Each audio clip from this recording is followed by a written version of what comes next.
너는 그들로 하여금 통치자들과 권세 잡은 자들에게 복종하며 순종하며 모든 선한 일 행하기를 준비하게 하며 아무도 비방하지 말며 다투지 말며 관용하며 범사의 온유함을 모든 사람에게 나타낼 것을 기억하게 하라.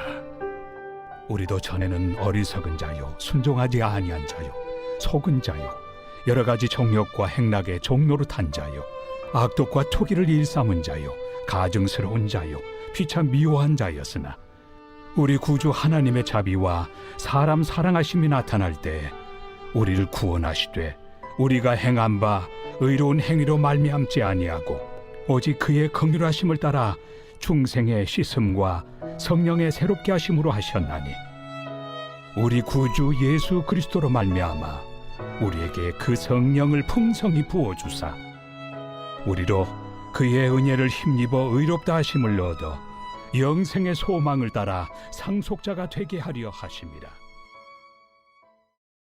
할렐루야. 사랑하는 열린문교회 성도 여러분, 지난밤도 주님 주신 은혜와 평강 가운데 단잠 주무셨습니까?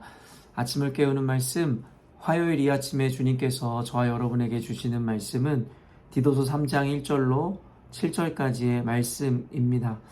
오늘도 주시는 살아계신 하나님의 말씀을 통하여 저와 여러분의 삶 가운데 선명한 성경적 기준이 세워지길 원하며 또한 그 세워진 기준대로 오늘도 맡겨주신 하루의 삶을 온전히 살아내심으로 하나님께는 영광이요 저와 여러분의 인생 가운데 가장 복되고 귀한 오늘이 되었으면 좋겠습니다. 오늘 본문인 디도서 말씀에는 우리 교회가 이 세상과 그리고 세상의 통치자들을 향하여 어떠한 태도로 그들을 대하여야 하는지에 대한 메시지를 분명히 가르치고 있는데요. 우리가 일반적으로 생각하는 것과 다르게 도리어 성경에서는 곳곳에서 세상의 통치자들, 세상의 이 주관자들, 단순히 어떤 공중권세 잡은 이 사탄을 의미하는 것이 아니라 말 그대로 실제적으로 정부의 역할을 감당하고 또한 이 국가를 통치하는 이 지도자들에 대하여 어떠한 태도를 이 교회가 갖는 것이 중요한지에 대해서 이야기하는데요. 우리는 일반적으로 교회라면 하나님을 알지 못하는 자들에 대하여 대적하고 그들에 대하여 어떻게 보면 반대해야 할 것처럼 우리들에게 요구하고 있노라는 착각을 하기 쉬운데요. 그러나 예수님께서도 분명히 밝히셨듯이 가이사야의 것은 가이사야에게 라고 이 말씀하심으로 말미암아 세상과 교회 그리고 하나님을 아는 자들과 그렇지 않은 자들에 대하여 철저하게 분리하시고 그들에 대하여 어떻게 교회인 우리가 그들을 처우하고 대해야 하는지에 대해서 분명하게 구분하여 가르쳐 주시더라는 것이죠. 단순히 하나님을 알지 못하는 자들을 악마화해야 된다라고 말씀하시는 것이 아니라 도리어 하나님을 알지 못하는 자들이기 때문에 그들을 더욱더 긍휼함과 온유함으로 대할 수 있어야 된다라고 가르치고 있다라는 것입니다. 1절 말씀을 보면 너는 그들로 하여금 통치자들과 권세 잡은 자들에게 복종하며 순종하며 모든 선한 일 행하기를 준비하게 하며 말 그대로 사상의 통치자들과 권세 잡은 자들 앞에서 복종하고 그들에게 순종해야 한다라고 가르치고 있더라는 것이죠. 아까도 이야기한 바와 같이 우리가 갖고 있는 일반적인 통념이나 상식적 개념으로는 교회라면 하나님을 알지 못하는 자들에게 도리어 대적하고 그들을 멀리해야 될 것처럼 우리들에게 인식화되어 있지만 성경에서는 도리어 우리로 하여금 세상의 이 권세자들 정부에 순종하고 복종해야 된다라고 가르치고 있다라는 것이죠. 그렇기 때문에 우리가 성경적인 개념에서의 국가관이라든가 이 정치인들에 대한 이 입장은 기본적으로 결국엔 세상의 주관자들, 세상의 통치자들을 세우시는 분은 하나님이심을 믿음으로 말미암아 하나님이 세우신 그 주권을 우리는 인정하고 존중함으로 하나님이 세우신 이들에 대하여 우리는 복종하고 순종할 수 있어야 된다는 것을 꼭 기억할 수 있어야 된다는 것이에요. 단순히 그들이 하나님을 알지 못하는 자들이라 하여 악이라고 규정할 것이 아니라 도리어 우리가 그들로 하여금 순종하고 복종함으로 인하여 하나님을 알 수 있는 데까지 그들을 용납하고 기다려줄 수 있어야 한다라고 이야기하더라는 것이죠. 2절 말씀 보니 아무도 비방하지 말며 다투지 말며 관용하며 범사에 온유함을 모든 사람에게 나타낼 것을 기억하게 하라. 도리어 성경에 보면요, 하나님을 알지 못하는 자들에게는 도리어 이와 같은 관용과 온유로 그들을 대할 것을 이야기하고 심지어 그들에게 복종하고 순종할 것에 대해서 이야기합니다. 그러나 도리어 어떻습니까? 이미 예수를 안다라고 이야기하며 교회에 존재하는 자들에게 도리어 더 엄중한 잣대를 들이대는 것을 우리는 보게 되죠.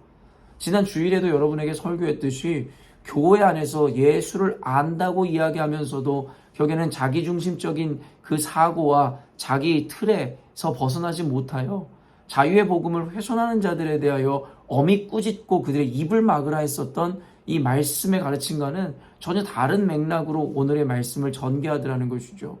도리어 그래도 예수를 믿는다라고 이야기하는 자들에게는 그와 같이 엄중하게 처벌할 것에 대해서 이야기하면서도 어찌 보면 더 우리가 심하게 꾸짖고 그리고 심하게 정죄해야 될 것 같은 하나님을 알지 못하는 세상 사람들에 대해서는 도리어 이와 같은 관용과 그리고 순종의 모습으로 그들을 대하라고 이야기하니 우리가 조금은 어리둥절할 수 있을 것 같습니다.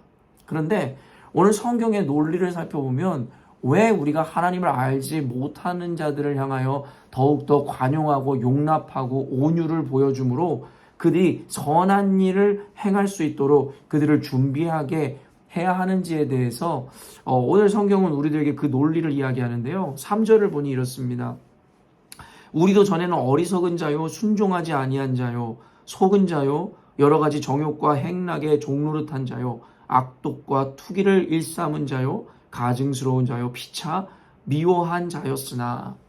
여기 이 디도서 이 서신서를 보내고 있는 이 사도 바울이나 결국엔 이 디도서의 수신자인 디도나 결국에는 우리라고 포함된 것에 그들 역시도 포함되어 있는데요. 결국에는 이 사도 바울 역시도 예수를 만나기 이전에는 도리어 그리스도인들을 핍박하던 죄인이었음을 그는 분명히 그의 과거를 통하여 기억하고 있을 것입니다. 디도 역시도 마찬가지였고 여기에 우리에 포함된 불특정 다수의 그리스도인들 역시 예수를 알기 전에는 도리어 그리스도를 비방하던 자였고 그리스도를 모욕하고 그를 핍박하던 자였다라는 것이에요. 그러나 지금의 그들은 예수 그리스도를 만남으로 말미암아 이 하나님의 은혜로 결국엔 지금의 교회를 이룰 수 있었으며 말 그대로 구원에 이르러 자유로운 삶을 살게 되었다라는 것이죠. 그렇기 때문에 사도 바울이 전개하는 이 논리, 세상에 하나님을 알지 못하는 자들을 도리어 관용하고 용납하고 그들을 이해해주며 그들에게 범사에 온유함으로 대하라고 하는 이유는 무엇이냐면 우리가 그러했었던 모습을 기억함으로 그들에게도 기회가 있음을 잊지 말라는 것입니다. 그들이 지금 그와 같은 악독에 빠져 있고 그와 같이 세속적인 이유는 우리가 만난 예수 그리스도를 못 만났기 때문이지, 그들이 우리와 같이 예수를 만난다면 우리의 형제요 우리와 같은 교회가 될 수 있기 때문이다라고 논리를 전개하고 있다라는 것입니다. 왜 하나님께서는 도리어 교회 안에 예수를 이미 안다고 하는 자들에게는 더 엄중한 잣대를 들이대고 도리어 하나님을 알지 못하는 저들에게 이와 같이 온유를 베푸는지에 대해서 우리는 인식하고 이해할 수 있어야 합니다. 하나님을 이미 안다라고 이야기하는 자들, 예수를 이미 안다라고 하는 자들이 범하는 악행이나 그들의 거짓과 헛된 말과는 전혀 결이 다르더라는 것이죠. 도리어 이들은 세상에 있는 이들은 하나님을 알지 못하고 복음을 듣지 못하였기 때문에 어떻게 보면 너무나도 당연하고 상식적이고 필연적으로 그와 같은 악한 자리에 있을 수밖에 없다라는 것이고, 그렇기 때문에 그들에게 예수를 전하여 그들에게도 기회를 주어야 한다라는 것이 사도 바울의 논리인 것입니다. 그렇기 때문에 우리는 하나님을 알지 못한다라고 이야기하는 그 세상 사람들을 손가락질하고 정죄하거나 밀어내야 되는 것이 아니라 우리가 그러했던 것처럼 그들에게도 기회를 주어 그들이 예수 그리스도의 사랑 안으로 들어올 수 있도록 우리는 도리어 더 큰 관용과 용납으로 그들을 대할 수 있어야 한다는 것이죠. 도리어 스스로 예수를 안다라고 이야기하고 하나님을 믿노라 이야기하며 교회에 있으면서도 결국엔 여전히도 예수님과 예수님의 말씀과는 전혀 다른 삶을 살아가고 있는 자들에 대하여 우리는 더욱더 엄중하게 꾸짖고 그들의 죄를 물을 수 있어야 함이라고 우리는 역으로 생각할 수 있다라는 것입니다. 사랑하는 성도 여러분, 오늘 말씀을 통해서 우리에게 하나님께서 우리를 세상으로 보내신 이유에 대해서 다시 생각해 보았으면 좋겠습니다. 예전에 그 SNL나 아니면은 이 수도원 운동을 했었던 이들처럼 어쩌면 금욕주의자들처럼 그들과 격리하고 그들을 더러운고 가증한 것으로 여기는 자들이 아니라 하나님께서 우리를 세상으로 보내면 그들을 사랑으로 품고 용납하고 그들에게도 기회를 나누어 주기 위함이었다라는 것을 잊지 않으셔야 한다라는 것입니다.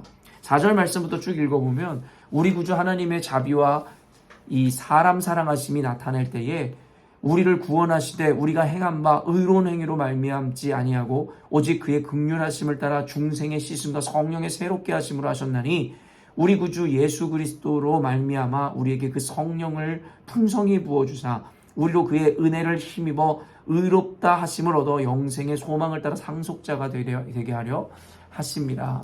이와 같이 오직 사람의 의가 아닌 하나님의 은혜로 말미암아 구원을 얻었음에 대하여 고백하는 사도 바울의 이 이야기를 통하여 또한 우리는 스스로를 점검하고 스스로 더욱더 낮은 자의 자리에서 겸손을 가질 수 있어야 함을 깨달을 수 있어야 한다는 것입니다. 오늘 말씀을 통해서 우리가 한 가지만 더 적용할 것이 무엇이냐면 스스로도 결국엔 우리가 누군가를 한심히 여기고 손가락질하듯이 우리 역시도 한심한 존재였으며 누군가에게 손가락질받아 마땅한 존재였음에 대해서 잊지 않아야 한다는 것입니다. 오직 그리스도의 은혜로 말미암아 우리가 새 사람을 입은 것이지 우리 안에는 여전히도 전혀 선한 것이 없음을 우리는 깨달아 인정할 수 있어야 된다는 것입니다. 그렇기 때문에 우리는 늘 우리를 구원하신 그 하나님의 은혜에 감사할 수밖에 없는 존재이며 또한 다른 이들을 향하여 우리는 정죄하거나 손가락질하지 않는 겸손함을 고백할 수밖에 없는 존재여야 한다는 것입니다. 그러나 오늘날 스스로 자칭 그리스도인이고 예수님의 제자라고 이야기하며 살아가는 우리들일진데 여전히도 누군가를 향하여 비난하고 정죄하고 그리고 누군가가 온전하지 못함으로 인하여 우리가 그에 대하여 비난하는 것을 보게 되면서 결국에는 우리가 개구리가 올챙이적 생각하지 못한다는 속담처럼 우리 역시도 과거의 어떠한 모습이었고 하나님의 어떠한 은혜로 지금 이 자리에 서 있는지에 대하여 우리는 그때 시절을 까맣게 잊은 것 같은 모양으로 살아갈 때가 너무나 많다라는 것이죠. 사랑하는 열린문교회 성도 여러분, 복음 앞에서 우리는 단호함을 때로는 가져야 하고 그렇지 않은 것에 대하여 우리는 타협하지 않아야 하는 이 결단을 내려야 하기도 합니다.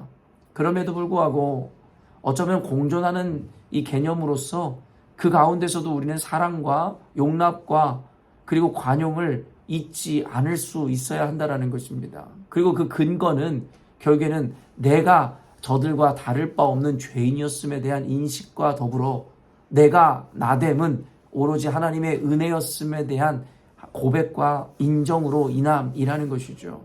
그렇기 때문에 성경에서 이야기하는 이 복음의 온전한 체험과 그리고 온전한 인식을 가지고 있는 우리들이라면 늘 겸손할 수밖에 없으며 또한 연약함과 죄 가운데 있는 자들을 향하여 우리가 손가락질하고 비난할 것이 아니라 과거의 내 모습을 떠오르며 그들을 더욱더 긍휼과 그리고 사랑으로 용납할 수도 있어야 함을 우리는 잊지 않아야 한다라는 것입니다. 사랑하는 성도 여러분, 하나님의 사랑과 예수 그리스도의 구원은 누구에게나 열려있는 은혜라는 것입니다.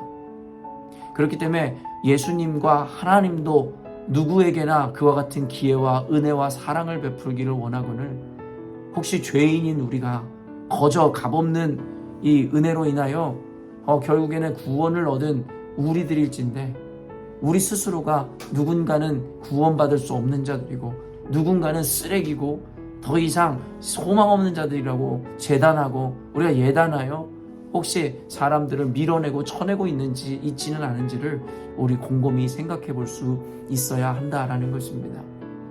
사랑하는 성도 여러분, 오늘 말씀을 통하여 그리스도 앞에서 한없이 겸손해지는 저와 여러분이 되기를 원합니다. 그리고 도리어 하나님을 알지 못하는 자들로 하여금 하나님의 은혜와 그 구원의 은혜를 누릴 수 있도록 우리가 그들을 섬기고 더욱더 그들을 용납하고 관용함으로 우리가 그들이 하나님을 만날 수 있는 기회를 제공하는 자들이 되어야 할 것입니다.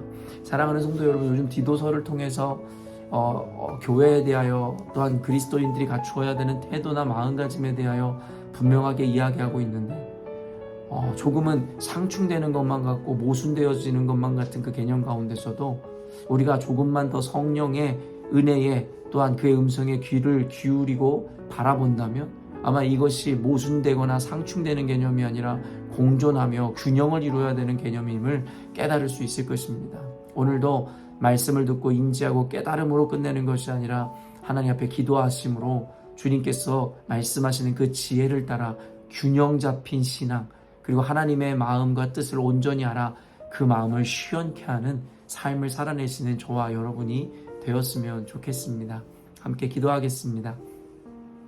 사랑하는 하나님, 오늘 말씀을 통하여 우리 열린문교회 성도들에게 또한 저에게 귀한 하나님의 그 말씀과 그 음성들을 들려주시니 감사합니다.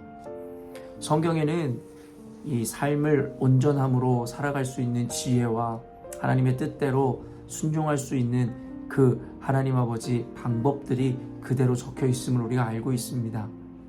우리 사랑하는 성도들로 하여금 하나님의 말씀을 통해 알아진 이 내용들을 외면하지 않게 하여 주시고 성령께서 우리 마음을 주장하사 이 말씀이 선명한 하나님의 답이라는 것을 깨닫게 하시거늘 우리로 하여금 순종함으로 하나님 또한 나를 치고 복종함으로 온전히 주의 뜻을 이루어내는 우리 모두가 될 수 있도록 인도하여 주옵소서.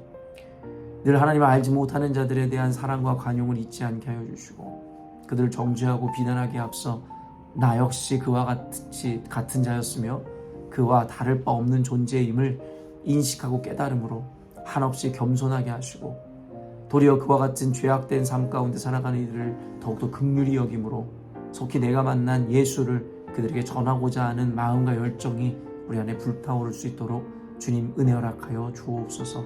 오늘 말씀 가운데 균형을 하나님 이루고 우리 가운데 온전한 지혜로 그 균형을 이루는 삶을 살게 하실 주님을 찬양하오며 거룩하신 예수님의 이름으로 기도합니다. 아멘. 사랑하는 열린문교회 성도 여러분, 오늘도 주님께서 허락하시는 가장 복되고 귀한 하루를 우리가 맞이하게 되었습니다. 오늘 말씀을 통하여 우리에게 가르쳐 주시는 주의 음성을 따라 온전히 그 말씀 앞에 반응하며 또 실천하는 삶을 살아내시는 저와 여러분이 되었으면 좋겠습니다. 아침을 깨우는 말씀은 내일 아침에 또 만나도록 하겠습니다.